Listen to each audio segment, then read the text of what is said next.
MK677 जिसे body building industry का legal HGH बोला जाता है, क्लेम्स हैं कि ये फैट लॉस करता है, मसल बनाता है, रिकवरी इंप्रूव करता है और एंटी एजिंग बेनिफिट्स भी देता है।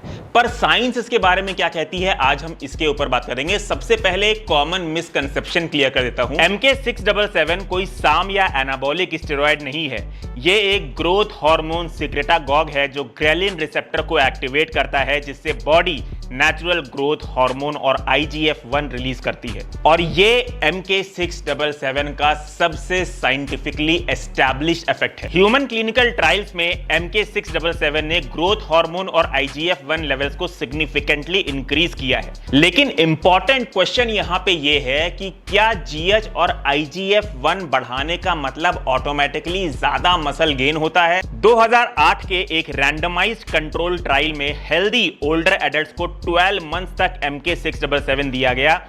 रिसर्चर्स ने ऑब्जर्व किया कि ग्रोथ हार्मोन इंक्रीज हुआ, IGF-1 इंक्रीज हुआ, लीन बॉडी मास भी इंक्रीज हुआ, लेकिन इसके बावजूद भी स्ट्रेंथ में सिग्निफिकेंट इंप्रूवमेंट नहीं आई। फिजिकल परफॉर्मेंस में भी लार्जली कोई चेंज नहीं आया। और यही वो ऑब्जर्वेशन है जो MK677 को समझने के लिए सबसे इंपॉर्टेंट है। लीन मास बढ़ना और एक्चुअल मसल टिश्यू बढ़ना दोनों सेम चीजें नहीं है। लीन मास में मसल के साथ साथ वाटर, ग्लाइकोजन, ऑर्गन्स और कनेक्टिव टिश्यू भी इंक्लूड होते हैं। इसीलिए स्टडीज में लीन मास इंक्रीज देखना ऑटोमेटिकली मसल गेन प्रूव नहीं करता। और MK677 के केस में यह बात और भी इंपॉर्टेंट हो जाती है, क्योंकि MK677 बॉडी में वाटर रिटेंशन बढ़ा सकता है, जिससे बॉडी वेट बढ़ सकता है, मसल्स फुलर लग सकते हैं, पंप्स इंप्रूव हो सकते हैं और कई बार इसी वजह से लोगों को लगता है कि उन्होंने सिग्निफिकेंट मसल गेन कर लिया है। लेकिन मसल्स का फुलर दिखना और एक्चुअल मसल हाइपोट्रॉफी होना, ये दोनों सेम चीजें नहीं हैं। MK67 का एक और भी मेजर इफेक्ट देखा गया है कि ये आपके एपेटाइट को इंक्रीज करता है। MK677 ग्रेलिन रिसेप्टर एक्टिवेट करता है, जिसे हंगर हार्मोन भी कहा जाता है। रिजल्ट, कई यूजर ज्यादा कैलोरीज कंज्यूम कर पाते हैं और बल्किंग मेंटेन करना इजियर हो जाता है।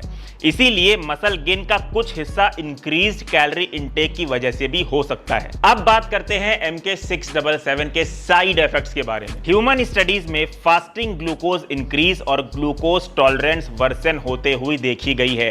ये कंसर्न ओवरवेट, प्री डायबिटिक या इंसुलिन रेजिस्टेंस इंडिविजुअल्स में तो और भी रिलेवेंट हो सकती है। इसके अलावा water retention, bloating, increase appetite, fat gain, joint stiffness या numbness, potential blood pressure concern जैसे साइड इफेक्ट भी रिपोर्ट किए गए हैं। तो अगर हम अवेलेबल ह्यूमन एविडेंस को समराइज करें तो MK677 ग्रोथ हार्मोन इंक्रीज करता है, IGF-1 इंक्रीज करता है, एपेटाइट इंक्रीज करता है, स्लीप इंप्रूव कर सकता है, लीन मास इंक्रीज कर सकता है, लेकिन ड्रामेटिक मसल बिल्डिंग क्लेम्स का एविडेंस वीक है।